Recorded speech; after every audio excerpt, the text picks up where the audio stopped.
Etre holy. So I purchased her for myself, acquired her for myself. What kole means to buy, to acquire. And here it means I gave her kiddushin. When you give her kiddushin, you have to give a valuable object to the wife, a shekinah. Actually, kiddushin means a husband acquires his wife. Now, she belongs to him. In which sense? After a person has put a ring on the finger of his collar, the Hoshea says, "Harayat Makudeshli," does not mean that now she's his wife. It means she's nobody else's wife. He acquires in the sense that she is coveted, which means she belongs to nobody except him, but he cannot touch her. Yet he has no right to live with her. That comes later. That's chuppah. That's the chuppah. Sheva brothers and the yichud, that comes later. That's what we call nisui. But the first act is kiddushin. Kiddushin means acquire her in the sense that she belongs to nobody else except she has one husband. That's me. That means acquire. And by accepting the ring or any valuable object, she acquiesces to that. She's satisfied that this is so. She'll belong to nobody else. But then, in former times, there were 12 months between the Kiddushin and the Nisui. The Basula got 12 months, the Almona got only a few months.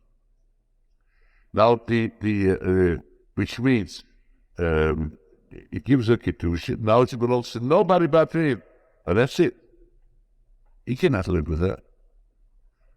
Without brothers, the Sheva brothers and the Yichud chuppah, which we call chuppah, this Kala is asur on the Baal Kenida.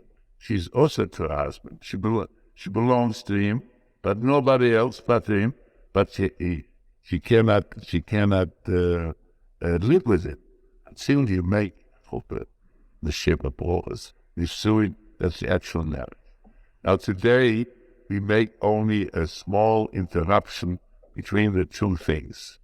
That's the reading of the Gesura. That's the whole reason why the Gesura is read, to make an interruption. But in former times, there was a long interruption. After Kedushin, everybody made the Seudah and everybody went home. Kana went home to her parents, and the Hoshea went home to his. So then they prepared for a wedding. At the wedding, they came under the chuppah, and they made the Sheva brothers, and then that was the wedding. Then they were husband and wife. So instead of giving her a ring, which is a minhag that developed much later, in Talmud Gemara, we find the Mishnah, Statzli B'Tam Razul, we get any object. So I gave a very valuable object. What did I give her? All he sees that all in this Nevuah. Hamisha osakos, 15 pieces of silver. The chalmer se'orim, and one chalmer of barley. That means 30 saw of barley. It's tremendous. And leser se'orim, and a half a chalmer of barley, which is 15 saw, altogether 44 saw. 45 saw. Now, what does that mean? Come to it in a minute. That's all this has to mean.